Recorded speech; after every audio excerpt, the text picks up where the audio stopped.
മാഷേ, അച്യുതാനന്ദനെ സഖാവ് V S അച്യുതാനന്ദനെ ആവോളം വേട്ടയാടി CPM. അതുപോലെ തന്നെ അദ്ദേഹത്തെ വളരെ വേദനിപ്പിക്കുന്ന വാക്കുകൾ അസംബ്ലിയിൽ കേട്ടു, പാർട്ടി സമ്മേളനങ്ങളിൽ പോട്ടു, ആലപ്പുഴ സമ്മേളനത്തിൽ ഇറങ്ങിപ്പോകേണ്ടി വന്നു വീരസഖാവിന്. ആലപ്പുഴ തൊഴിലാളി വർഗത്തിൻ്റെ ദത്തുപുത്രൻ എന്ന് ആലപ്പുഴയുടെ തൊഴിലാളി വർഗത്തിൻ്റെ ദത്തുപുത്രൻ എന്ന് വിശേഷിപ്പിക്കാവുന്ന ആ സഖാവിനെ എന്നിട്ടിപ്പോൾ ആവോളം അധിക്ഷേപിച്ച് പോളിറ്റ് ബ്യൂറോയിൽ നിന്നും പുറത്താക്കിയിട്ട് അങ്ങനെയും അധിക്ഷേപിച്ചിട്ട് ഒരുപാട് വേട്ടയാടി വേദനിപ്പിച്ചിട്ട് ഇപ്പോൾ തെരഞ്ഞെടുപ്പിൽ തോൽക്കുമെന്നറിയാറായപ്പോൾ രക്ഷകനായിട്ട് വീണ്ടും പണ്ടത്തെ യാഥാർത്ഥ്യം തന്നെ പണ്ടും വി എസിനെ അധിക്ഷേപിച്ചിട്ട് തെരഞ്ഞെടുപ്പ് വരുമ്പോൾ അദ്ദേഹത്തിനെ കേരളത്തിലെല്ലാം കൊണ്ട് കാണുന്ന പ്രചാരണത്തിന് ഉപയോഗിക്കും. അദ്ദേഹത്തിൻ്റെ ആ കരിഷ്മയും അതുപോലെ തന്നെ പൊതുജന ബോധ്യവും എന്ന് പറയുന്നത് പോലെ ഇപ്പോൾ അച്യുതാനന്ദൻ നമ്മളോടൊപ്പം ഇല്ല, വി എസ് നമ്മളോടൊപ്പം ഇല്ല. അദ്ദേഹത്തിൻ്റെ മകന്, അതായത് VS അരുൺകുമാറിന്, അദ്ദേഹം ഒരു ജോലിയിലാണ്, തൊഴിലിൽ ഏർപ്പെട്ടിരിക്കുക. ആ തൊഴിലിൽ നിന്ന് രാജിവെപ്പിച്ചിട്ട് കൊണ്ടുവന്ന് സ്ഥാനാർത്ഥിയാക്കാൻ വേണ്ടിയിട്ടുള്ളൊരു ശ്രമം നടക്കുന്നു. ഇത് CPMന് നഷ്ടപ്പെട്ട ആ ജനപ്രീതിയെ തിരിച്ചു കൊണ്ടുവരുമോ? ഈ തെരഞ്ഞെടുപ്പിൽ CPM നിൽക്കുന്നത് മൂന്നാം ഊഴം എന്ന സ്വപ്നം പൊലിഞ്ഞ അവസ്ഥയിലാണ്. തദ്ദേശ സ്വയംഭരണ സ്ഥാപനങ്ങളിലേക്ക് നടന്ന തെരഞ്ഞെടുപ്പിന് ശേഷം പൊതുവെ രാഷ്ട്രീയ ലോകം വിലയിരുത്തുന്നത് നിയമസഭാ തെരഞ്ഞെടുപ്പിൽ ഇത് ആവർത്തിക്കുമെന്നും CPM അധികാരത്തിൽ നിന്ന് പുറത്തു പോകും എന്നുമാണ്. പക്ഷേ അതങ്ങനെ സമ്മതിച്ചു കൊടുക്കാൻ CPM തയ്യാറാവില്ലല്ലോ. അതുകൊണ്ട് മത്സരത്തിലേക്ക് തിരിച്ചു വരാനുള്ള വിവിധ തന്ത്രങ്ങൾ CPM ആവിഷ്കരിക്കാൻ പോകുന്നു എന്ന് അതിൻ്റെ സൂചനയാണ് VSൻ്റെ മകൻ സ്ഥാനാർത്ഥിയാണ് എന്ന പ്രഖ്യാപനം. പാർട്ടി പ്രഖ്യാപിച്ചിട്ടില്ല, പക്ഷേ പാർട്ടിയുടെ പ്രധാനപ്പെട്ട ഇടങ്ങളിൽ നിന്ന് അത്തരത്തിൽ ഉള്ള ചില വാർത്തകൾ പുറത്തു വരുന്നതെന്ന് മാത്രമേ ഉള്ളൂ. പാർട്ടി തീരുമാനിച്ചിട്ടൊന്നുമില്ല. ആലപ്പുഴ, പാലക്കാട് ജില്ലകളിലെ സഖാക്കളാണ് പാർട്ടി. അതെ, അത് സഹാക്കൾക്ക് എന്തും പറയാം. പാർട്ടി തീരുമാനം വരുമ്പോൾ മാത്രമാണ് അത് പാർട്ടിയുടെ തീരുമാനമായിട്ട് നമുക്ക് വായിക്കാനായിട്ട് കഴിയുള്ളൂ. അതാണ് ശരി. കുടുംബവുമായിട്ട് ബന്ധപ്പെട്ടൊന്നും വാർത്തകൾ വരുന്നുണ്ട് മാഷേ. വാർത്തകൾ വരുന്നുണ്ട്, ശരിയാണ്. പാർട്ടി സഹാക്കളും അതേപോലെ തന്നെ കുടുംബം പലരും. മാത്രമല്ല VS അച്യുതാനന്ദൻ്റെ മകൻ അരുൺകുമാർ തെരഞ്ഞെടുപ്പിൽ മത്സരിക്കാനായിട്ട് ആഗ്രഹം പുലർത്തുന്ന ഒരാൾ കൂടിയാണ്. അദ്ദേഹത്തിന് അതൊക്കെ ഇഷ്ടമുള്ള കാര്യമാണ്. അപ്പോൾ സ്വാഭാവികമായിട്ടും ഇപ്പോൾ CPMനെ അറിയാം. കഴിഞ്ഞ തെരഞ്ഞെടുപ്പിൽ നിന്ന് ഈ തെരഞ്ഞെടുപ്പിൽ വരുമ്പോൾ VSൻ്റെ അഭാവം എന്ന് പറയുന്നത് വളരെ വ്യക്തമാണ്. VS ഇല്ലാത്ത ഒരു തെരഞ്ഞെടുപ്പ് എന്നത് VSൻ്റെ ഓർമ്മകൾ കൊണ്ട് എങ്ങനെ നികത്താൻ പറ്റും? അത് വളരെ കൃത്യമായിട്ട് പ്ലാൻ ചെയ്തിട്ട് തന്നെ CPM ഈ തെരഞ്ഞെടുപ്പിലേക്ക് നീങ്ങും എന്നാണ് ഞാൻ കണക്കാക്കുന്നത്. അദ്ദേഹത്തിൻ്റെ മകൻ എവിടെ നിർത്തും? അതായിരിക്കും പ്രധാനപ്പെട്ട ചോദ്യം. കായംകുളം എന്ന് ചിലർ പറയുന്നുണ്ട്, മറ്റേ മലമ്പുഴ എന്ന് പറയുന്നുണ്ട്. ഇവിടെയൊക്കെ തന്നെ ആകണം എന്നില്ല. ആലപ്പുഴ ജില്ലയിൽ പ്രത്യേകിച്ച് ഇപ്പോൾ മാരാരിക്കുളത്ത് എന്തുകൊണ്ട് ആലോചിച്ചുകൂടാ? അത് വേണമെങ്കിൽ വരാവുന്നതാണ്. ആ പ്രദേശം എന്ന് വെച്ചാൽ അവരുടെ വീടിരിക്കുന്ന പ്രദേശത്തുള്ള അതിന് തൊട്ടടുത്തുള്ള ഏതെങ്കിലും നിയോജക മണ്ഡലങ്ങളിൽ. കാരണം VSൻ്റെ ഓർമ്മകളെ വീണ്ടെടുക്കുകയും ആ ആവേശത്തിൽ വീണ്ടും ചില സീറ്റുകളെങ്കിലും പിടിക്കാൻ കഴിഞ്ഞാൽ. കായംകുളം എന്ന് പറയുന്നത് പ്രതിഭയെ ഒതുക്കാൻ വേണ്ടിയാണ്. പ്രതിഭ ഇവരുടെ ഗുഡ് ബുക്കിലല്ല, തന്നെയല്ല 2 തവണ MLA ആയി. അപ്പോൾ അതങ്ങ് മാറ്റി അതങ്ങ് ഒഴിവാക്കാൻ വേണ്ടി തന്നെ അവരുടെ മകന് കഞ്ചാവ് കേസിൽ പ്രതിയാണെന്ന് ആരോപണമൊക്കെ നിലനിൽക്കുന്നുണ്ട്. അപ്പോൾ അതുകൊണ്ട് അവരെ മാറ്റാൻ വേണ്ടി ഒരു തന്ത്രമായിട്ടും ആയുധമായിട്ടും അങ്ങനെയാണല്ലോ CPM എപ്പോഴും ചെയ്യാറുള്ളത്. അങ്ങനെയാണ് പറയുന്നത്. അതൊക്കെ ശരിയായിരിക്കാം. കാരണം എന്ന് വെച്ചാൽ ഒരു വെടിക്ക് 2 പക്ഷി അല്ലേ? ഒന്ന്, ഈ CPMന് വലിയ മൈലേജ് ഉണ്ടാക്കാൻ പറ്റുന്ന തരത്തിൽ VSൻ്റെ മകൻ വരുന്നു. 2, അതേ സമയത്ത് തന്നെ CPMന് പല സൈസ് പ്രശ്നങ്ങൾ ഉണ്ടാക്കിയിട്ടുള്ള പ്രതിഭയെ മാറ്റുകയും ചെയ്യാം. ഇത് രണ്ടും ഒരുമിച്ച് ഒറ്റയടിക്ക് നടപ്പിലാക്കണമെങ്കിൽ കായംകുളത്ത് തന്നെ VSൻ്റെ മകനെ സ്ഥാനാർത്ഥിയാക്കേണ്ടി വരും. അതിന് അവിടെ VSൻ്റെ ഒരു നല്ല അടിത്തറയുള്ള സ്ഥലമാണ്. സദാശിവൻ MLA ഒക്കെ ഉണ്ടായിരുന്ന ഒരു കാലം എന്ന് പറയുന്നത് VSൻ്റെ വളരെ ശക്തമായിട്ടുള്ള പ്രവർത്തനത്തിൻ്റെ ഒരു മേഖല എന്ന് വെച്ചാൽ അദ്ദേഹത്തിൻ്റെ ഈ ഗ്രൂപ്പ്, നമ്മളെ പാർട്ടിക്കകത്ത് ഗ്രൂപ്പായിട്ട് നിൽക്കുന്ന സമയത്ത് VS ഗ്രൂപ്പിൻ്റെ ഒരു ശക്തി കേന്ദ്രം കൂടിയായിരുന്നു അത്.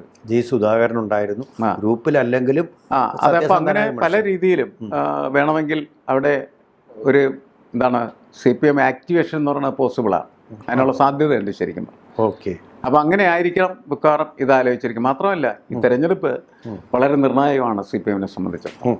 ഓരോ ദിവസവും തിരിച്ചടികൾ ഇങ്ങനെ വന്നുകൊണ്ടിരിക്കുന്നു. ശബരിമല കഴിഞ്ഞു, ഇന്നത്തെ അടി എന്ന് ആന്റണി രാജുവിനെ അടിയിട്ടിരിക്കുന്നു. അപ്പോൾ ആന്റണി രാജുവിന്റെ പ്രത്യേകത എന്താണെന്ന് വെച്ച് കഴിഞ്ഞിട്ടുണ്ടെങ്കിൽ നമ്മളുടെ കേരളത്തിന്റെ രാഷ്ട്രീയ ചരിത്രത്തിൽ ജയിലിലേക്ക് പോകുന്ന 2ാമത്തെ മുൻമന്ത്രി നേരത്തെ ബാലകൃഷ്ണപിള്ളയായിരുന്നു. ഈ ബാലകൃഷ്ണപിള്ളയെ ജയിലിൽ കൊണ്ടുപോകുന്നതിന് വേണ്ടിയിട്ട് നടത്തിയ പരിശ്രമത്തിൻ്റെ വളരെ സ്ഫോടനാത്മകമായിട്ടുള്ള ഒരു നിമിഷത്തിലാണ് അന്നത്തെ 2010 തെരഞ്ഞെടുപ്പ് നടക്കണം നമ്മൾ ഓർക്കണം. VS-ന്റെ ആ ഒറ്റ പ്രയോഗം കൊണ്ടാണ് ആ തെരഞ്ഞെടുപ്പിൽ CPM നിന്ന് തിരിച്ചു വരുന്നത്. ശരിക്കും പറഞ്ഞാൽ തിരിച്ചു വരുന്ന പറഞ്ഞാൽ അപ്പോൾ ഇവിടെ എന്ന് പറയുന്നത് ആന്റണി രാജുവിൻ്റെ ഈ ജയിൽ പോക്ക് എന്ന് പറയുന്നത് CPM-ന് അന്ന് എന്തുമാത്രം നേട്ടം CPM-ന് ഉണ്ടാക്കിയോ അതേപോലെ ഇന്ന് അത്രമാത്രം കോട്ടം ഉണ്ടാക്കാനുള്ള സാധ്യത കൂടുതലാണ്. അങ്ങനെ സ്ഥിരമായി അടികൊണ്ട് അവശതായ ഒരു മുന്നണിയായി ഈ ഇടതുപക്ഷ ജനാധിപത്യത്തിന് മാറിക്കൊണ്ടിരിക്കുന്ന അടി കൊണ്ടുകൊണ്ടിരിക്കുന്ന ഒരു പാർട്ടിയാണ് ഇദ്ദേഹം എന്ന് പറഞ്ഞാൽ IHRDയുടെ അസിസ്റ്റന്റ് മാനേജറാണ്. ഈ പോസ്റ്റിൽ ഇദ്ദേഹം ഇരുന്നതിനെതിരെ അത് അഴിമതിയിൽ കൂടി VS നടത്തിയതാണെന്നുള്ളൊരു ആരോപണം ഉന്നയിച്ചുകൊണ്ട് വലിയൊരു ക്യാമ്പയിൻ നടത്തിയിരുന്നു. അന്ന് PK കുഞ്ഞാലിക്കുട്ടിയുടെ നേതൃത്വത്തിലായിരുന്നു. ഐസ്ക്രീം പാർലറിൽ അദ്ദേഹത്തെ കുടുക്കിയതും VS അച്യുതാനന്ദനായിരുന്നു തന്നെ. അതിനെതിരെ ഒരു ക്യാമ്പയിൻ തന്നെ നടത്തിയതും അപ്പോൾ അതിൻ്റെ പ്രതികാരമായിട്ടായിരുന്നു. പക്ഷേ ഇതിങ്ങനെ അഴിമതിയിൽ കൂടിയുള്ള ഒരു നിയമനമാണെന്നുള്ളതിൻ്റെ സോഴ്സസ്, അതിൻ്റെ രേഖകൾ കൈമാറിയത് തീർച്ചയായിട്ടും അത് ഇദ്ദേഹത്തിൻ്റെ പാർട്ടിയിലെ തന്നെ ശത്രുക്കളായിരുന്നു. വളരെയധികം VS-നെ വേട്ടയാടാൻ വേണ്ടി ഒരുങ്ങി പുറപ്പെട്ട സ്വന്തം പാർട്ടിയിലെ തന്നെ ആൾക്കാരാണ് ഇത് ചെയ്തത്. അവർ തന്നെയാണ് അസംബ്ലിയിൽ കൂടത്തെ അടിക്കുമ്പോൾ അങ്ങനല്ലേ പറഞ്ഞത്, കീടം തെറിക്കും എന്ന് പറഞ്ഞ് VS-നെ കീടം ആക്കി. ക്യാപിറ്റൽ പണിഷ്മെൻ്റ് എന്ന് പറഞ്ഞാൽ എനിക്കൊരു സംശയമുള്ളതുകൊണ്ട് ചോദിക്കാം പാർട്ടിക്കാരൻ.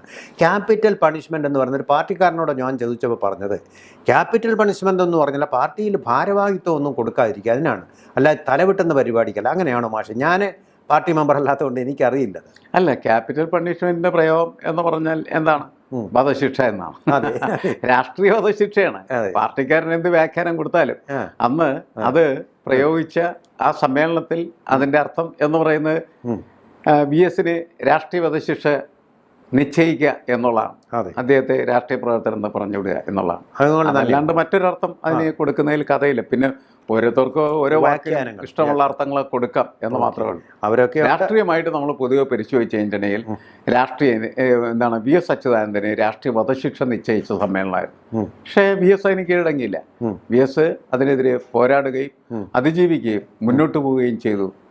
അങ്ങനെയാണ് അദ്ദേഹം എന്ത് ചെയ്യുന്നത്, ഈ മുഖ്യമന്ത്രിയാവുന്ന പ്രതിപക്ഷ നേതാവായിരിക്കുന്ന കാലഘട്ടത്തിൽ അദ്ദേഹത്തിൻ്റെ ഉജ്ജ്വലമായിട്ടുള്ള പോരാട്ടമാണ് മുഖ്യമന്ത്രിയിലേക്കുള്ള അദ്ദേഹത്തിൻ്റെ വഴിയൊഴി. ഇതെല്ലാം പോരാടി അദ്ദേഹം നേടിയെടുത്താണ്. അതുകൊണ്ട് തന്നെ ഈ തെരഞ്ഞെടുപ്പിൽ VS-ന്റെ മകൻ മത്സരിക്കുന്നു എന്ന് പറയുന്നത് വലിയ വാർത്തയായിരിക്കും. ആ വാർത്ത എങ്ങനെ ഇടതുപക്ഷത്തിന് ഗുണകരമായിട്ടുള്ള രീതിയിൽ ടാപ്പ് ചെയ്യാൻ പറ്റും എന്നത് തന്നെയാണ് ഇടതുപക്ഷം ആത്യന്തികമായി ഈ തെരഞ്ഞെടുപ്പിന് മുന്നേ ആലോചിക്കുന്ന പ്രധാനപ്പെട്ട ഒരു തന്ത്രം. അപ്പോൾ എനിക്ക് നമ്മൾ മറ്റൊരു ആംഗിളില്ല, ഒരു ഹൈപ്പോത്തറ്റിക്കൽ ആംഗിളിൽ ആലോചിച്ച് നോക്കുമ്പോൾ എനിക്ക് തോന്നുന്നത്, എൻ്റെ ഒരു ദർശനം എന്ന് പറഞ്ഞാൽ ഈ ആൻ്റണി രാജു പ്രശ്നം ഉണ്ടാവുകയില്ല. ആൻ്റണി രാജു ചെയ്ത തെറ്റുമായിട്ട് ഒരിക്കലും VS കോംപ്രമൈസ് ചെയ്യുകയില്ല. രണ്ടാമത്തെ കാര്യം, ശബരിമല പ്രശ്നം ഉണ്ടാവുകയില്ല. അവിടുത്തെ ആദ്യത്തെ അദ്ദേഹത്തിന് ഈശ്വരവിശ്വാസിയൊന്നുമല്ല 100%. പക്ഷേ അവിടെ ഈ അഴിമതി നടക്കുന്നു എന്ന് പറയുമ്പോൾ തീർച്ചയായിട്ടും അദ്ദേഹത്തിൻ്റെ ഒരു ഇടപെടലുണ്ടായതിനെയും അതില്ലാതായതിനും ഇതുമൂലം ഈ രണ്ടിലും ഉണ്ടായിട്ടുള്ള നാണക്കേട് VS ഉണ്ടായിരുന്നെങ്കിൽ ഇല്ലാതായതിന് ഒരു ഭദ്രമായ നിലയിൽ ഇത് ഈ ആന്റണി രാജുവിന്റെ കേസിൽ ഇത്തരം ക്രിമിനൽ കേസിൽ പ്രതിയായിരിക്കുന്ന രാജുവിനെ മന്ത്രിസഭയിൽ എടുക്കേണ്ടെന്നാ പറയുള്ളൂ VS. അതാണ് നിലപാട്. സമ്മതിക്കുകയില്ല.